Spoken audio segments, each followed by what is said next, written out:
എല്ലാവർക്കും നിമിഷാസ് കിച്ചണിലേക്ക് സ്വാഗതം. ഇന്ന് നമുക്ക് KFC സ്റ്റൈൽ പോപ്കോൺ ചിക്കൻ എങ്ങനെയാണ് വളരെ എളുപ്പത്തിൽ തന്നെ തയ്യാറാക്കണേന്ന് നോക്കിയാലോ. അതിനു മുമ്പ് നിങ്ങൾ ആദ്യമായിട്ടാണ് എന്റെ ചാനൽ കാണുന്നതെങ്കിൽ ഒന്ന് സബ്സ്ക്രൈബ് ചെയ്തോളൂ കേട്ടോ. സബ്സ്ക്രൈബ് ചെയ്താൽ മാത്രമേ ഞാൻ ഇനി അപ്ലോഡ് ചെയ്യാൻ പോണ വീഡിയോസിന്റെ നോട്ടിഫിക്കേഷൻസ് എല്ലാം തന്നെ നിങ്ങൾക്ക് കിട്ടുള്ളൂ കേട്ടോ.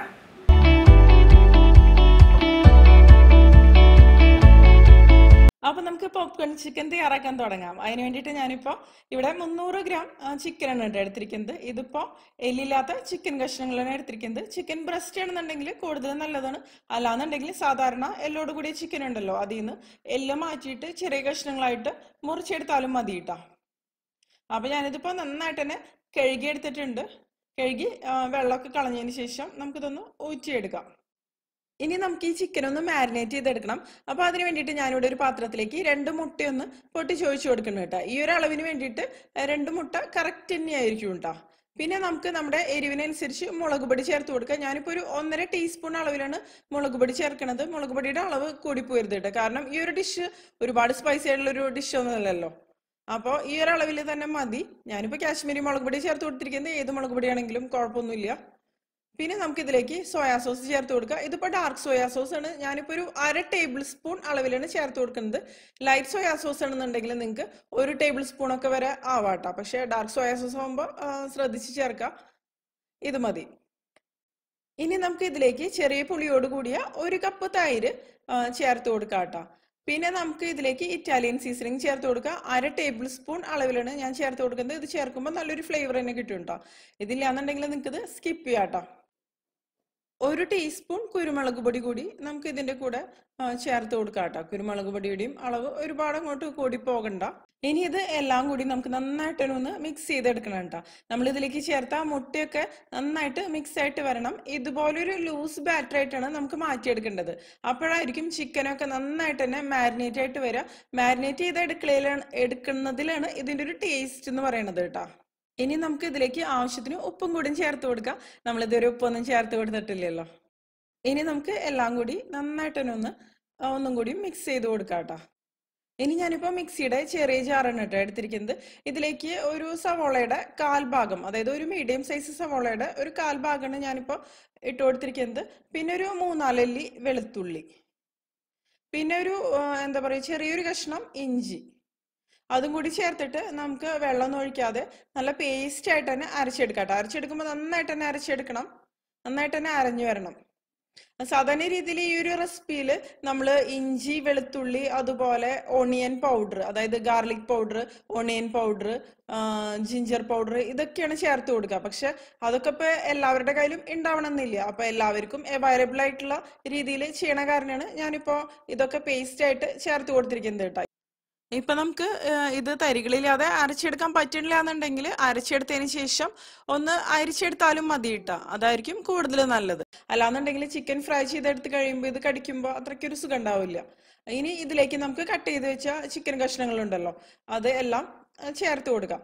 എല്ലാം ചേർത്ത് കൊടുത്തതിന് ശേഷം ഇതുപോലെ മുങ്ങിക്കിടക്കണം. ആ ഒരു രീതിയിൽ വേണം ഇരിക്കാൻ. അപ്പോഴായിരിക്കും നന്നായിട്ട് തന്നെ മാരിനേറ്റ് ആയിട്ട് വരിക. ചിക്കൻ നല്ല ടെൻഡർ ആയിട്ട് തന്നെ വരും. നല്ല ജ്യൂസി ചിക്കൻ ആയിട്ട് തന്നെ മാറുണ്ടത്. അപ്പോൾ ഇതിൽ മെയിൻ ആയിട്ടുള്ള ഒരു ഇൻഗ്രീഡിയന്റ് എന്ന് പറയുന്നത് തൈര് തന്നെയാണ്. തൈരാണ് ഈ ചിക്കനെ നന്നായിട്ട് എന്താ പറയുക ജ്യൂസിയും ടെൻഡറൊക്കെ ആക്കണത് കേട്ടോ. അപ്പോൾ തൈര് സ്കിപ്പ് ചെയ്യാതെ തന്നെ ചേർത്ത് കൊടുക്കാം. ഇനി നമുക്കിതെല്ലാം കൂടി നന്നായിട്ട് തന്നെ ഒന്ന് മിക്സ് ചെയ്ത് കൊടുക്കാം. മിക്സ് ചെയ്ത് കൊടുത്തതിന് ശേഷം ഇത് നമ്മൾ എത്ര സമയം മാരിനേറ്റ് ചെയ്തെടുക്കണോ അത്രയും തന്നെ ഇത് നന്നായിട്ട് വരും കേട്ടോ. ഞാനിപ്പോൾ ഓവർനൈറ്റ് ആണ് മാരിനേറ്റ് ചെയ്തെടുക്കുന്നത്. ഇപ്പോൾ രാത്രിയാണ് ഞാനിതിപ്പോൾ മിക്സ് ചെയ്ത് വെക്കണത്. അതിനുശേഷം പിറ്റേ ദിവസമാണ് ഞാനിത് ഫ്രൈ ചെയ്തെടുക്കണുള്ളൂ.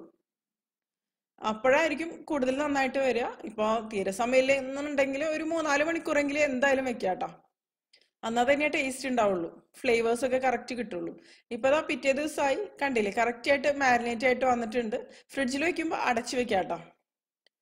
കണ്ടില്ലേ നന്നായിട്ട് തന്നെ മാരിനേറ്റ് ആയിട്ട് വന്നിട്ടുണ്ട്. ഇത് മതി. ഇനി നമുക്കിതൊന്ന് മാറ്റി വെക്കാം. അതിനുശേഷം നമുക്ക് ഒരു പാത്രത്തിലേക്ക് 1 കപ്പ് മൈദ ചേർത്ത് കൊടുക്കാം കേട്ടോ.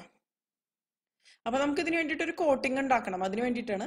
പിന്നെ ഒരു 1/2 കപ്പ് കോൺഫ്ലോർ ആണ് ഞാൻ ഇതിന് വേണ്ടിയിട്ട് എടുക്കുന്നത്. കോൺഫ്ലോർ ഒക്കെ ചേർത്ത് കൊടുക്കുമ്പോഴായിരിക്കും ഈ ഒരു റെസിപ്പി നല്ല ക്രിസ്പി ആയിട്ട് മാറുക. പിന്നെ ഒരു 1/2 ടീസ്പൂൺ മുളക് പൊടി. അതിപ്പോൾ ഏത് മുളക് പൊടിയാണെങ്കിലും കുഴപ്പമൊന്നുമില്ല. ഞാനിപ്പോൾ കാശ്മീരി മുളക് പൊടിയാണ് കേട്ടോ ചേർത്ത് കൊടുക്കുന്നത്. പിന്നെ ഇതിലേക്ക് ആവശ്യത്തിന് ഉപ്പ്, ഈ കോട്ടിങ്ങിലേക്ക് ആവശ്യത്തിനുള്ളത് കേട്ടോ. ചിക്കനിൽ നമ്മൾ ഓൾറെഡി ഉപ്പ് ചേർത്തിട്ടുണ്ട്, അപ്പോൾ അതിനനുസരിച്ച് ചേർക്കാം. പിന്നെ ഒരു 1/4 ടീസ്പൂൺ മുതൽ 1/2 ടീസ്പൂൺ വരെ കുരുമുളക് പൊടിയും, പിന്നെ നേരത്തെ നമ്മൾ ചേർത്തില്ലേ ഇറ്റാലിയൻ സീസണിങ്, അതൊരു 1/2 ടേബിൾ സ്പൂണോളം ഞാൻ ഇതിലും ചേർത്ത് കൊടുക്കുന്നുണ്ട്. അപ്പോൾ നല്ലൊരു ഫ്ലേവർ കിട്ടും. ഉണ്ടെന്നുണ്ടെങ്കിൽ സ്കിപ്പ് ചെയ്യാതെ തന്നെ ചേർക്കാം കേട്ടോ. ഇനി നമുക്ക് ഈ ഒരു പൗഡർ ഉണ്ടല്ലോ, ഈ എല്ലാം അതായത് മൈദ, കോൺഫ്ലോർ, ബാക്കി നമ്മൾ ചേർത്ത എല്ലാ പൊടികളും ഇതെല്ലാം കൂടി നന്നായിട്ട് തന്നെ ഒന്ന് മിക്സ് ചെയ്ത് കൊടുക്കുക. അവിടെ ഇവിടെയും മിക്സ് ആവാതെ കിടക്കരുത്. ഇനി നമുക്ക് ഓരോ ചിക്കൻ കഷ്ണങ്ങൾ എടുത്തിട്ട്, അതായത് ഇതുപോലെ പതുക്കൊന്ന് പ്രസ് ചെയ്തതിന് ശേഷം മാത്രം ഈ പൊടിയിലേക്ക് ഇട്ട് കൊടുക്കുക കേട്ടോ. അതായത് ഇട്ട് കൊടുക്കുമ്പോൾ ഒരു ഭാഗത്ത് ഇടണതായിരിക്കും നല്ലത്. അല്ലാന്നുണ്ടെങ്കിൽ ഇത് പെട്ടെന്ന് തന്നെ എന്താ പറയുക, വെള്ളമൊക്കെ ആയിട്ട് കട്ടയായിട്ട് മാറും. നമ്മൾ ആ ഒരു മാരിനേറ്റ് ചെയ്ത് വെച്ച് ചിക്കൻ ഉണ്ടല്ലോ, അത് ഇതിലേക്ക് ചേർക്കുമ്പോഴേ. അപ്പൊ ഞാൻ ഇപ്പൊ ഫോർക്ക് കൊണ്ടാണ് ഇത് മിക്സ് ചെയ്യണത്. കൈ വെച്ച് നമുക്ക് മിക്സ് ചെയ്യാം, അതിന് പ്രശ്നമൊന്നുമില്ല. പക്ഷെ കൈ ഇടയ്ക്കിടയ്ക്ക് കഴുകി തുടക്കേണ്ടി വരും. അല്ലെങ്കിൽ 5-6 മിക്സ് ചെയ്ത് കഴിയുമ്പോഴേക്കും പിന്നെ നമ്മുടെ കൈമലത്തെ ആ ഒരു വെള്ളം ഉണ്ടല്ലോ, വെള്ളമല്ല, നമ്മൾ ഈ മാരിനേറ്റ് ചെയ്ത് വെച്ച ആ ഒരു ഇതുണ്ടല്ലോ, അത് ഈ പൊടിയിലേക്ക് നന്നായിട്ട് തന്നെ ആയിട്ട് അത് ഭയങ്കരമായിട്ട് കുഴഞ്ഞ പോലെ ഇരിക്കും. അപ്പൊ നമുക്കത് കറക്റ്റ് ആയിട്ട് കോട്ട് ചെയ്തെടുക്കാൻ പറ്റില്ല. അപ്പൊ ഇതെന്ന് പറയുന്നത് നമ്മുടെ ഫസ്റ്റ് കോട്ടിംഗ് ആണ് ചിക്കൻ്റെ. നമ്മൾ 2 പ്രാവശ്യം കോട്ട് ചെയ്തെടുക്കുന്നുണ്ട്. അപ്പൊ ആദ്യം ഒരു പ്രാവശ്യം ഇതേപോലെ എല്ലാ ചിക്കൻ കഷ്ണങ്ങളും നമുക്ക് കോട്ട് ചെയ്തിട്ട് വേറൊരു പാത്രത്തിലേക്ക് മാറ്റി വെക്കാം കേട്ടോ. അതിനുശേഷമാണ് പിന്നെ നമ്മൾ രണ്ടാമത്തെ കോട്ടിങ് ചെയ്യുള്ളൂ. അപ്പൊ ഞാൻ എല്ലാം ഇതുപോലെ ഒന്ന് കോട്ട് ചെയ്ത് മാറ്റി വെക്കട്ടെ. അങ്ങനെ ചെയ്യുമ്പോൾ തന്നെയായിരിക്കും ഈ ചിക്കൻ ഫ്രൈ നന്നായിട്ട് തന്നെ വരുള്ളൂ. നമ്മൾ KFC എന്നൊക്കെ കഴിക്കുന്ന രീതിയിൽ ഇതിന്റെ പുറം ഭാഗം നല്ല ക്രിസ്പി ആയിട്ടും അതുപോലെ ഉൾഭാഗം ജ്യൂസി ആയിട്ടും വരുള്ളൂ കേട്ടോ. അപ്പൊ കണ്ടില്ലേ, ഇതുപോലെ തന്നെ നമുക്ക് എല്ലാം ചെയ്തെടുക്കാം. ഞാനിനിപ്പോ എല്ലാം ചെയ്തെടുത്തതിന് ശേഷം കാണിക്കാം കേട്ടോ. ഇപ്പൊ എളുപ്പത്തിന് വേണ്ടിയിട്ടാണ് ഞാനിപ്പോ ഇതുപോലെ 3-4 ഇതുപോലെ ഇട്ട് കൊടുത്തതിന് ശേഷം ചെയ്യണത്.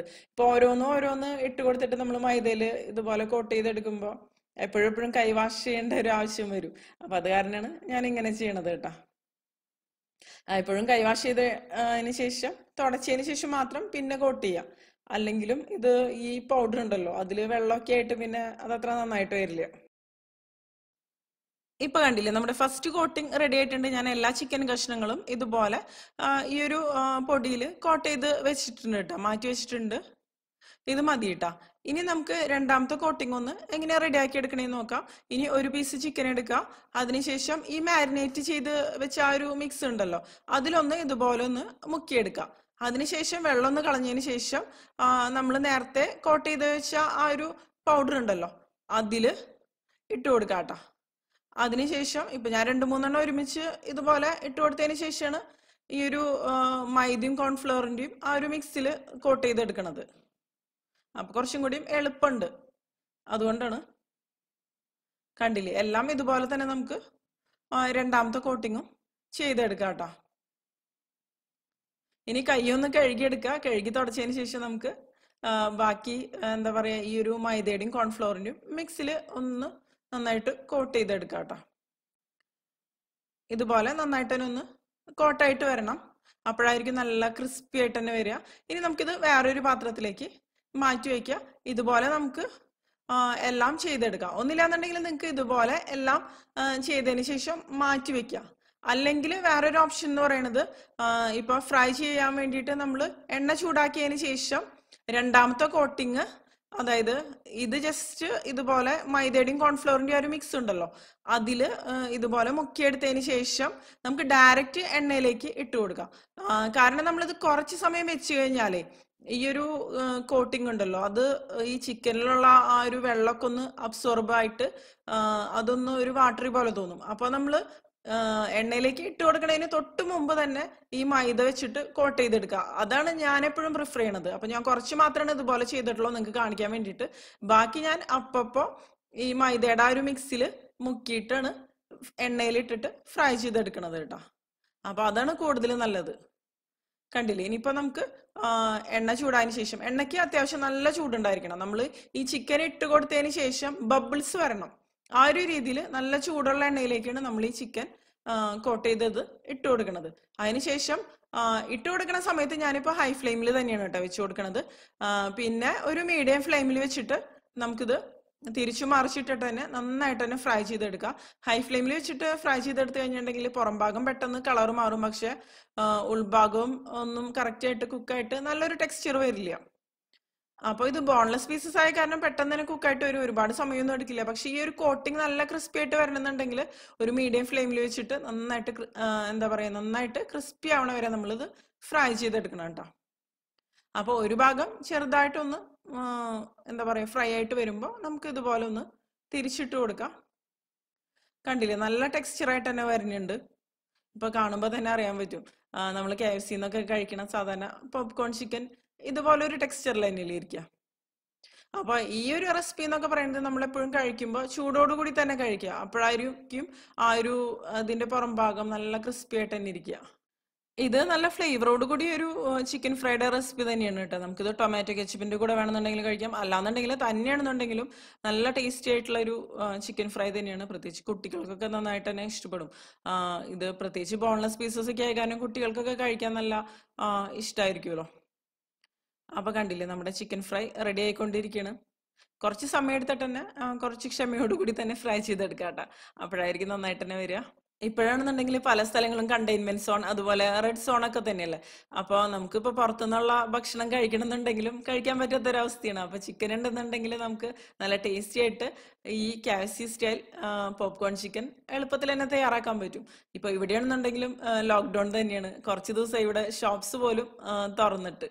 അപ്പോൾ ഈസി ആയിട്ട് നമുക്കിത് തയ്യാറാക്കി എടുക്കട്ടെ ഈ ഒരു സമയത്തൊക്കെ. പിന്നെ ഇത് നമ്മൾ ഫ്രൈ ചെയ്തെടുക്കുന്ന സമയത്ത് ഒരുപാട് അങ്ങോട്ട് ഡാർക്ക് ഷെയ്ഡ് ആവണ ആ ഒരു രീതിയിൽ ഫ്രൈ ചെയ്തെടുക്കണ്ട, ഒരു ലൈറ്റ് ഗോൾഡൻ ഷെയ്ഡ് ആ ഒരു രീതിയിൽ തന്നെ നമ്മൾ ഫ്രൈ ചെയ്തെടുത്താൽ മതി കേട്ടോ.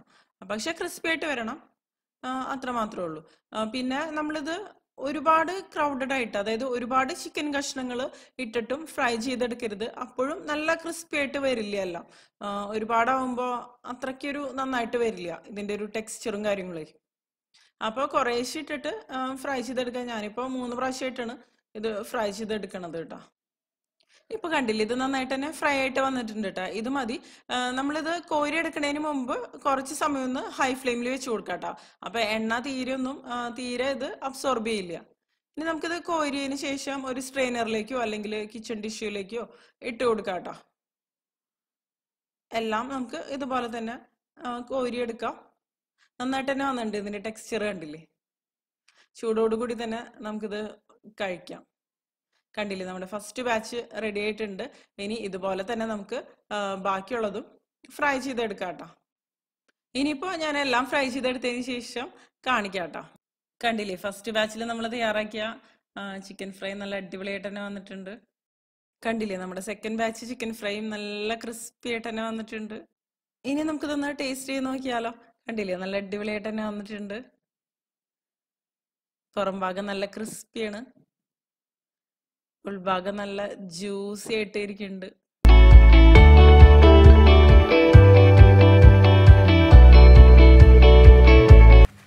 അപ്പൊ കണ്ടില്ലേ, പോപ്കോൺ ചിക്കൻ എല്ലാം തന്നെ ഞാൻ ഫ്രൈ ചെയ്തെടുത്തിട്ടുണ്ട് കേട്ടോ. നമ്മളിത് കഴിക്കണ സമയത്ത് മാത്രം ഫ്രൈ ചെയ്തെടുത്താൽ മതി, അപ്പോഴായിരിക്കും നന്നായിട്ട് തന്നെ വരിക കേട്ടോ. ഇതിന്റെ പുറം ഭാഗം നല്ല ക്രിസ്പി ആയിട്ട് തന്നെ വന്നിട്ടുണ്ട്, ഉൾഭാഗം എന്നുണ്ടെങ്കിൽ നല്ല ജ്യൂസിയാണ്. അപ്പൊ ഇതുവരെ തയ്യാറാക്കി നോക്കിയിട്ടില്ല എന്നുണ്ടെങ്കിൽ ഒന്ന് ട്രൈ ചെയ്ത് നോക്കിക്കോളൂ കേട്ടോ. അതിനുശേഷം നിങ്ങളുടെ അഭിപ്രായങ്ങളൊക്കെ ഒന്ന് പറയാ. നിങ്ങൾക്ക് എന്റെ വീഡിയോ ഇഷ്ടമാവുകയാണെങ്കിൽ നിങ്ങളുടെ ഫ്രണ്ട്സിനും ഫാമിലിക്കും ഒന്ന് ഷെയർ ചെയ്ത് കൊടുത്തോളൂ കേട്ടോ. അതുകൂടാതെ നിങ്ങളുടെ വിലയേറിയ അഭിപ്രായങ്ങളൊക്കെ ഒന്ന് കമന്റ് ചെയ്യുക. അപ്പൊ മറ്റൊരു അടിപൊളി റെസിപ്പി ആയിട്ട് നമുക്ക് വീണ്ടും കാണാം.